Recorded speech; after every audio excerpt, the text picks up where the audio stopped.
More than 3,000 Congolese have fled over the border into Uganda from the Democratic Republic of Congo to escape fresh fighting since January 2012. The majority of the people fleeing to Uganda are dominantly of the Hutu ethnicity, fleeing murder, looting, abduction, harassment and rape. Many of the refugees have left Rutshuru district in northern Kivu. Others come from Masisi and Walikale territories inside North Kivu, between 200 and 350 kilometers from the Uganda border. Home had become a nightmare following the nightly attacks by groups of armed men, forcing whole villages, families and individuals to flee for dear life. Some of the refugees refer to strong elements of ethnic clashes between the Tutsi and Hutu tribes inside the Democratic Republic of Congo. According to UNHCR's newsletter the 9th of March 2012, renewed violence involving government troops, FDLR forces, and local defense groups in the Democratic Republic of Congo's eastern region have forced over 100,000 civilians out of their homes since November 2011. Nyakabande Transit Reception Center in Kisoro had 2,600 asylum seekers when Adi Uganda visited the camp the 3rd of April 2012. An additional 100 new arrivals came in from Enteko and 80 from Bunagana during the day of our visit. And the following day, the UNHCR management were called to come and pick up another 200 asylum seekers who had come in through Kanungo border post the same morning. The number of refugees are increasing steadily, which is a serious indicator of a worsening situation in North Kivu province, which also has a large impact of how the Ugandan authorities are to handle the situation in the reception camp. A plan is to resettle the newly registered refugees to a more long-term refugee camp every week, but at the moment the existing resettlement camps are all full, and the OPM in Uganda is working on a solution to set up a new refugee camp within short in Kamwenge district in Uganda. The last transit of refugees from Nyakabande reception camp was done in mid-February 2012. When new arrivals are received in the camp, they are registered, given basic food twice a day, some basic non-food items like soap, blankets, sleeping mats and shelter in a tent shared with 15 to 20 fellow refugees. With the increasing number of new arrivals, both the number of staff and other resources are heavily strained in the camp. Here are some of their stories.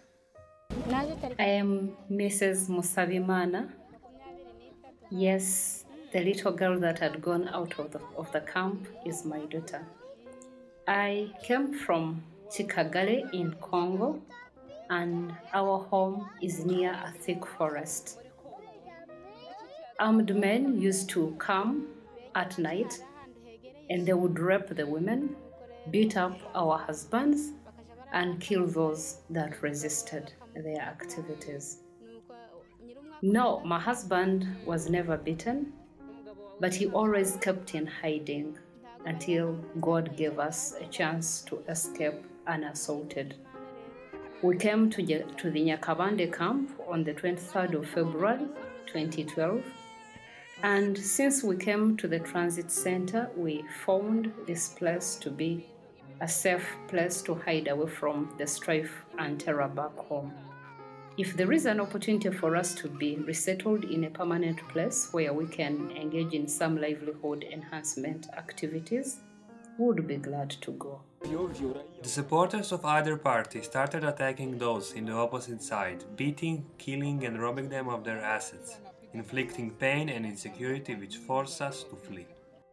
Xavier, a young man in the group, too shy to tell his ordeal in a crowd, stepped aside and told us that he was in school when armed men abducted them and forced them to participate in all atrocities. For fear of being killed, we did everything our abductors command us to do. We were fortunate to escape and flee to Uganda. My only wish is to go back to school. The UNHCR and Uganda Red Cross officials are doing everything in their power to handle the situation. They have good cooperation from the Kisoro local government, the Uganda police and the host community. They have kept the camp clean and controlled, They, however, point out a number of challenges. Inadequate manpower to ably run the transit center when the number increases. Limited food rations, especially the 60 grams of beans per person a day. People living with disabilities are many, at the moment around 60 in the camp, whereof 3 need wheelchairs urgently. Almost 40% of the population are children who lack recreational activity support, any kind of playing materials, and temporary schooling activities. Cooking and eating utensils are inadequate even for the communal cooking. Clothes is a big need. Some have used the same clothes since their escape. A lack of psychosocial support of the traumatized refugees. Non-food items in general are in short supply. The camp has a maximum capacity of 1,000 people, but currently hosts over 3,000 without additional provisions. Special consideration is needed for women at risk, unaccompanied children, malnourished children, people living with disabilities, and people living with HIV and AIDS. Nyakabande Health Center 2 has been upgraded to Health Center 3, but lacks competent maternal health personnel. Outer Uganda realizes the great need for unified action in order to assist the traumatized refugees from northern Kivu province and find a long-term solution to their situation.